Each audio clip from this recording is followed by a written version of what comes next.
Okay, so this is a little director's commentary on this stop motion movie I made called Lost. I made this a bit ago, but I figured I might go back and just analyze it because there's a lot to pick apart and there's a lot of details that I think could help people who are trying to make a movie of their own. So, yeah, let's just get into it. Alright, so first off, very beginning. So how I did the shot was, if you see the background here, this is just a black piece of poster board that I've underexposed in the camera. I poked holes inside of it and then put an LED light behind it. And then what we have here in the foreground, this is just a piece of styrofoam that came with packaging for, like, I don't know, cat toys or like something, right? Something basic like that.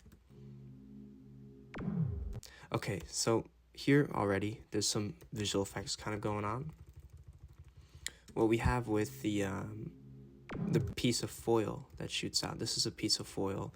You can see here there's kind of these rough, like, odd, sharp edges that hopefully you wouldn't notice in movement. That it connects essentially to like a piece of wire that I'm holding it by. And I'm just moving it frame by frame. And then we have these little pieces of debris. This is just in Stop Motion Studio, the app that I use to make all these movies. You can just add in little specks of drawing and stuff like that. So pretty simple, pretty light. Have some camera movement. You know, if you look at the bottom of the frame, the camera's moving a little bit. This shot, also simple, same idea. I think this time it's being held. You could even see some poster tack on the side here, connecting it to the wire. I think I'm probably holding it above right here. Alright, so now it's immediately different setup. Still have the same poster board in the background that I'm underexposing, then shining light behind. This right here is an arm used to like support a figure if I'm animating it. It's just a piece of metal rig, and that's off in the distance. That's just being lit. And within here, this is a set that me and my brother built to house our main character here. And I believe I have him lit. I mean, obviously he's being lit from the front here, but also I think I have a hole cut out on the top that I'm shining a top light down onto him. So that's like the lighting for this. So now in this shot, I have the poster board in the background, but I'm actually animating it. If you look at where my cursor is, they are actually moving these stars, well, quote unquote stars, in the background, just so you can see that there's movement, you know, because it's very stationary inside. That's the only way you could tell if there's movement. And then added some camera shake here.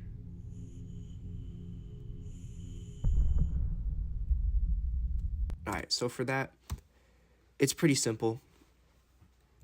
If we go frame by frame, it's normal. And then here, I'm shining a light. You can begin to see the poster board, but it goes so fast you don't even register that it's poster board. You still think that it's space. Here, I'm shining a light onto the rig. You can really see the details. You know, it's just a piece of like metal armature. And I'm just kind of getting that nice glint off of it. I believe this was like a spotlight that can zero in really close, because as you can see, it's lighting this one part.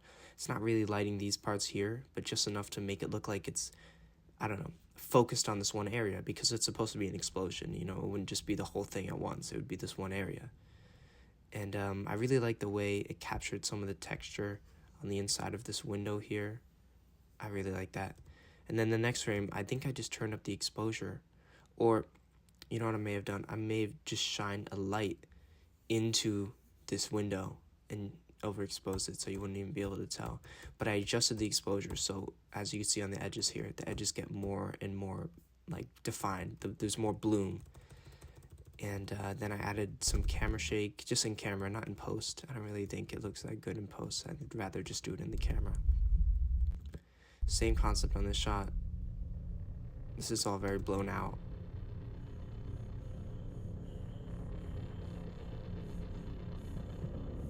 And so now it's not there, which is interesting. Maybe not the most logical thing, but it's okay. And here it gets hit by a shockwave. And so the only way I could really tell that this is spinning is through the movement of the camera, which you would call secondary movement. and then the movement of the background, which is kind of the primary movement. So the background, first off, we're adding like shake, right? It makes it feel very bumpy. But in the background, you can see the stars are obviously rotating. I just did this by having the poster board move and the camera move kind of in a disorienting way. And then obviously there's another light that I'm moving here to simulate like obviously there's another light I'm adding in here to simulate stars or the sun, or there's a light source. And I really like the way it's giving this nice flare here. I think it's very interesting looking. This is the same thing. Nice little jump cut there. So now obviously we're using completely different lighting, same set. This is done by, what I was talking about before here with the debris. It's just drawing frame by frame onto the actual thing. I'm using a macro lens from my iPhone 14 to achieve this sort of depth of field. As you can see, it's just barely in focus, this one sliver. I like the highlights on the helmet there. Just enough focus to capture astronautics.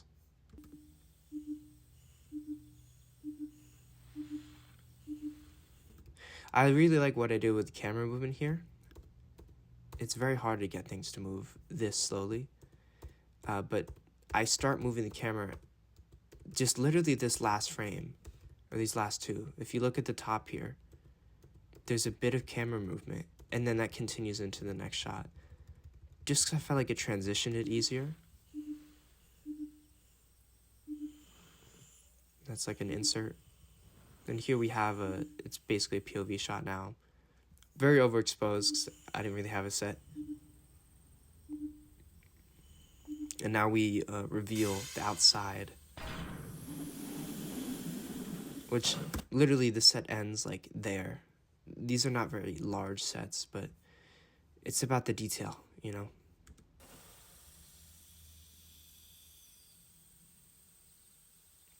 So now we have sort of a more plain poster board. I think I was trying to simulate a sort of overcast day with the sun in the horizon against a sort of mountain. I just think it gave it some depth. These are small little plants. I think these are real life plants that I found in my backyard. These are not fake.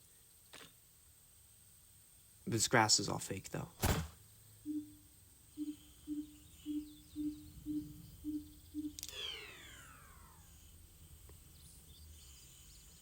So the depth kind of gets a little bit hazy here because obviously if there's real depth, this mountain in the background would not be in focus if it was miles away from these trees, yet it all is. So that's kind of what the tricky part is when it comes to these animations, which is why I think people would use green screen. I've never really used green screen aside from this one like Metal Gear Solid animation I have on my channel. But, I am a big fan of it, and I think I would use it in the future.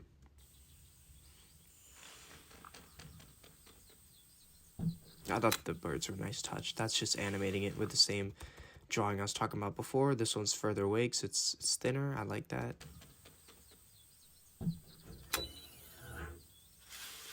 Alright, and then we have our Sebastian Stan reveal. Little neck crack. This poster tag annoys me so much, but it's okay. Once again, it's also here, and there's hairs. There's lots of stuff I didn't catch. I'm just in the zone when I'm doing this.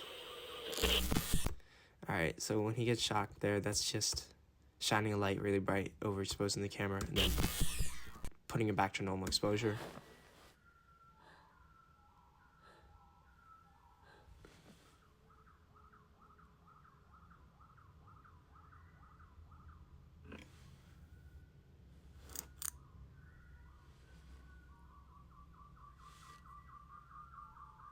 This stuff's pretty simple, I think. Alright, now we're outside. We're in the outer environment. We're in the world that he's in. So, what I have right here, this is a tube LED, probably like $30 behind these trees. And basically, what I was trying to do in this shot is create density with not a lot of things. These are probably, I think all the trees I had for this, all these sort of, these fake wood pieces, this is wire. that you can buy that has this sort of texture to it, right? And so I'm just layering it, one in the foreground, some in the middle ground, some in the background, add in some, leaves and branches and pieces of greenery. You want variety if you're going to do like an environment like this. I think if the light in the background was more uniform, if it was more along both sides of the horizon here instead of just in the middle, I think it would have looked better. But that's okay. This close-up is interesting. I actually am moving him into space so you could see like things in the background kind of changing just the smallest bit so it doesn't feel so, I don't know, still. I tried adding in some clouds in the background for depth, but this shot really is too wide because you could see the edge of my set. This is a different piece of poster board. That's just my wall. And that's the edge of the poster board. So I think if I moved everything forward a bit, I wouldn't have had those limitations, but I don't think you're really paying attention to that when you're watching it. These are real berries that are from my backyard.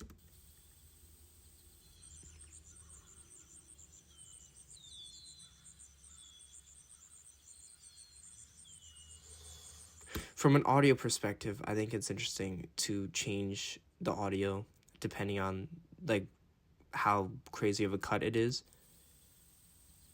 Because as you could hear, there's no like presence of birds here. There are, but it's less. And then here you have a lot more. I think it just makes it feel like you've jumped more in time and space.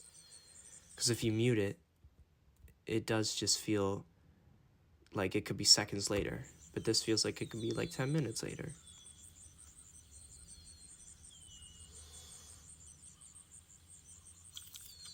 That's the drawing feature. And then here I have him close his eyes. That's just the drawing feature once again. As you can see, eyes open, eyes closed. Pretty simple stuff. And the night stuff in this movie is probably my favorite. I have the eyes open again here, eyes closed. Eye kind of open, then eye fully open. And then I love that little head tilt. It's like he's awake, and now he's alert. And now he's kind of scared. So these overhead shots, these are done with the tripod and like kind of looking down. Pretty simple movements. Just making sure that I start slow, have that arc, and then finish slowly here. Just so the camera movement doesn't feel so jarring.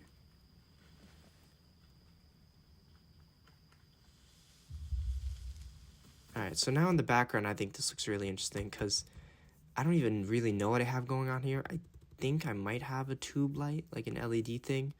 I don't know, but something is catching light in these out of focus areas. And then I have the poster board again from the beginning, this time with the holes poked. But I think it's feeling like a different color temperature than before. Those are more white, this is more blue. I think that's just color grading within the Stop Motion Studio app that I was using. But I do like the colors here. I like the way the red stands out against the blues. And he left his berries. Yeah, it's definitely very blue. I'm loving the way this looks. Even though it's a bit expressionistic, it's not exactly realistic. But I think it just adds depth. I like the way these trees are lit. And the lighting when it comes to this night stuff is very simple. I have a light where he's looking out of frame. There's probably a light like a good foot above him. Just like a cheap LED light shining down on him. And then I have the stuff back here.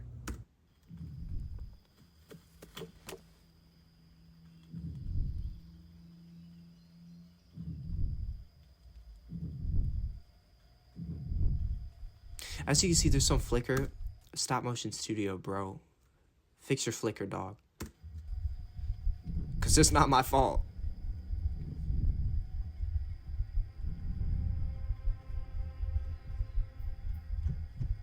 I love this shot. I think this is like top 3 shot in the movie right here. I love the way the monster silhouette. You see enough to see the eye. You see the teeth. This was not sculpted by me. This was sculpted by a friend of mine. And how this basically was made was there's a wire armature and then with clay above it, but the wire parts where it's supposed to move are actually exposed. It's just like pieces of exposed wire, and I just made sure to hide that with the shadow so that you couldn't really tell. Here we have just a pedestaling down sort of movement. This is done on my tripod. Most tripods have this piece on them that you can move the base of the tripod up and down.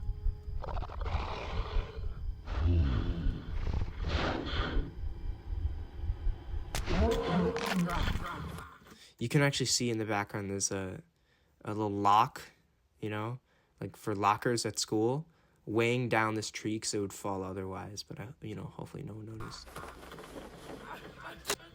All right, there's a lot of shots in this quick, you know, sequence here. So we have this shot. All of the shots have some camera movement. So this one, he's kind of coming towards the camera. And then this one, it's kind of another shot. He's going away from the camera. And you see briefly the silhouette. There's the wire right there. But look, it goes so fast. You're not even looking at that. So here we have him coming towards a branch. Hits the branch. Nice little, I don't know, POV angle there. He's coming towards the camera. Going downhill. This shot I love. I just like that it's like this wide that just lets the action speak for itself.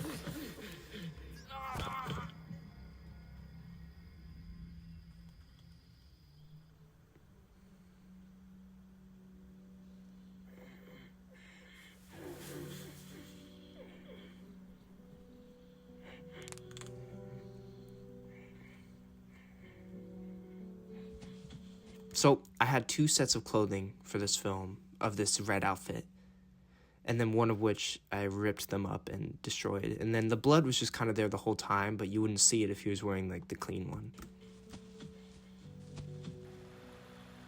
So this water was done by making transparent slime, and then these are kind of rocks bought off like Amazon, also ones found in my backyard.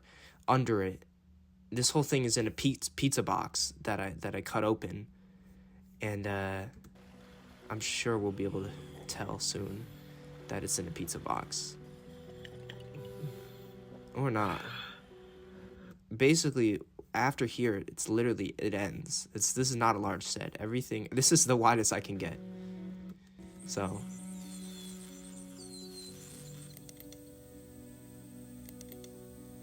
Here, I just wanted to show the passing of time through the lighting. It's basically a little montage. I love the way it looks like there's rays coming in here.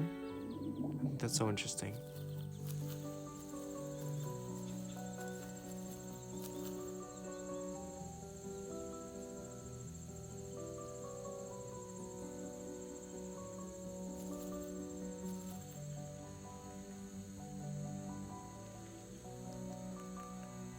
To me, this might be the weakest sequence of the film. I think just because it's mostly these static shots that they don't do much for me, but it serves the story. I do like that fall, though.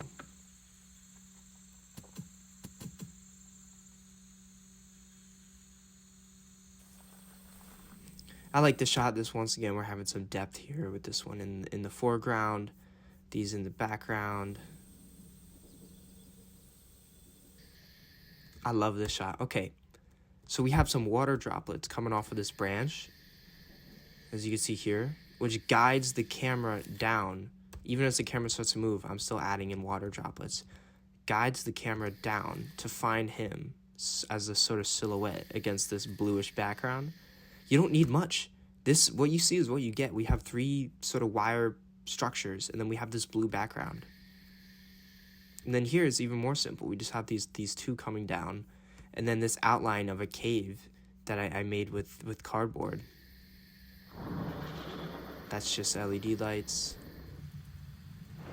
This is a sort of different set. This is a whole amalgamation of cardboard I made that's hardly holding up.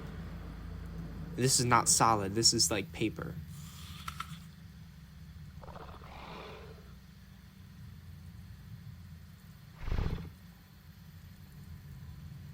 The monster here. I like this shot. It's the macro lens.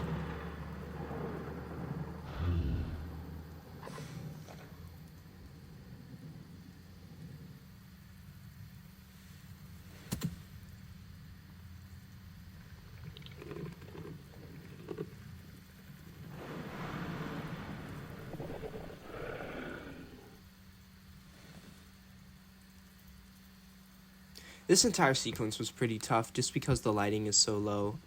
This shot might just be my favorite shot in the movie. So let me explain why.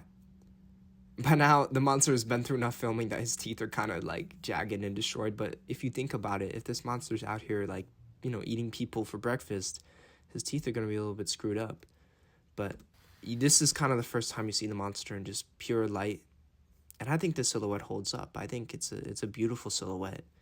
I mean, you see the way the jaw has this contour leading up to the head. I love this sort of enlarged like eye socket. But this shot was just so hard to do because I was trying to make it look like this character here, right? Our guy, he's kind of has some walk to him. And so that meant speeding the way this arm comes in, speeding that up and slowing it down at just the right pace that would look like steps. Because if you just do it straight, if it was just a linear arc like that, it would just feel like he's floating. And then he goes even slower here. I love this sort of bony, muscly structure here with this almost shoulder pad looking shoulder. I just think my friend did an amazing job sculpting this.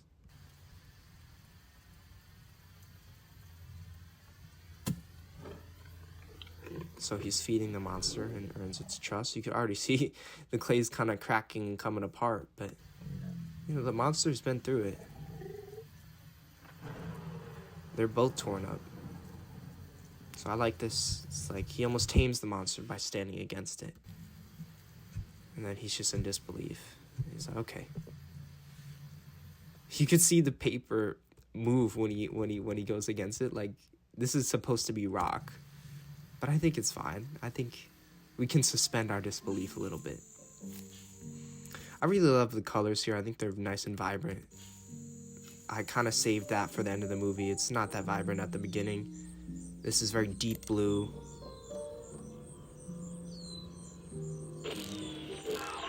I really like the gradient here. I have this LED in front of him that's shining a sort of orangish light against this blue background. But there's also a blue light hitting it to make it look extra blue.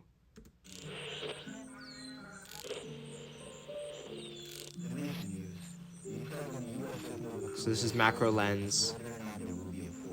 This is all macro lens. And this is normal. So that's basically it. I mean, this is just the blue background, tube light creating that gradient behind these tree elements here. I just wish his head was in frame. I screwed that up. But a little bird. Yeah, there you go. And that's the movie. I'm so proud of this. This is still the thing I put the most amount of work into out of probably any video on this channel so far. Thank you for watching. And yeah, I'm probably going to make more of these in the future for other projects that are of this scale because they are coming. And yeah, thank you.